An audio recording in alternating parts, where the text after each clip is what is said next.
just because it's new to us. Seems like we're watching a lot of things that typically we haven't watched before, like the clock specifically. But no different than the players, you know, the staff will adjust, the players are going to adjust. I think, you know, my feeling about it is, so one thing we have working to our advantage is we're a relatively young pitching staff.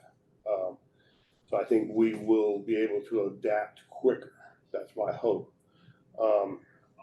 My fear of it is, it's not how necessarily it affects the performance.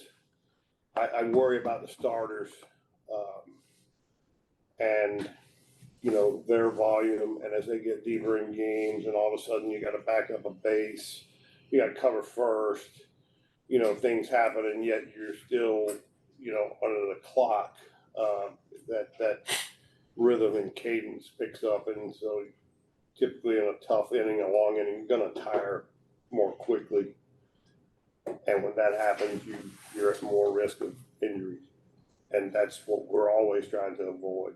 So that's my concern about it. But hey, the rule's the rule, and we're gonna adapt to it and play by the rules.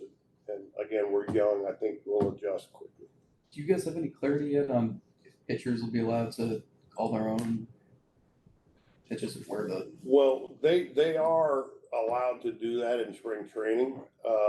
Somewhat surprisingly, to this point in spring, none of our guys have really been interested in doing that. But it's something that the league will determine from feedback that they get, obviously, from other clubs. And it may be a time in our camp that a couple of guys decide to do it and get a feel for whether they like it or not. So, you know, we'll see where that goes. Did you guys have a chance to talk to Michael Hill? And We did. Anything help you feel like for your guys, or any questions that stood out? I think there were some clarifications about a couple of things. Okay, in particular, so the umpires this is all new to the majority of them too. So we've had a couple of situations. Karen Shack asking for a new ball the other day. Right. Actually, the clock should have restarted because if you ask for the ball before 11-second or the 9-second mark. Oh, is that what it is? It is allowed to restart. If it's after, well, you're in trouble. So, you know, mistakes get made as they're all learning this.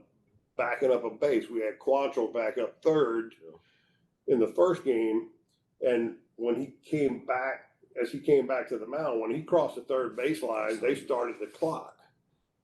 They're supposed to start the clock once he gets back to the mound. So, you know, that was a decent amount of time that he didn't get. Right. So, you know, there's those clarifications helped.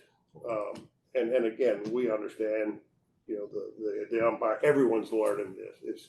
And the guys that are sitting up in the press box, even if the umpires, maybe they didn't, he's starting the clock early, because I noticed earlier he was starting it late early. Yeah. Mm-hmm. Whoever it was. Right. Now, are those the guys they're going to use during the year? So we were told that the guys who will be doing it in the regular season, I think all 30 clubs, whoever that person is, they're going to come here. They're not all here now, but they will come to spring training to get the practice, if you will, of doing it in the whole cadence of it. Because consistency is obviously the most important thing. Right. You don't want to go to Chicago and the clock is, you know, slow and it's over like here it's fast. Yeah, it's like it's continually running in one place. The other place, they're actually giving you time to get on the rubber, you know. So I'm sure that'll work itself out.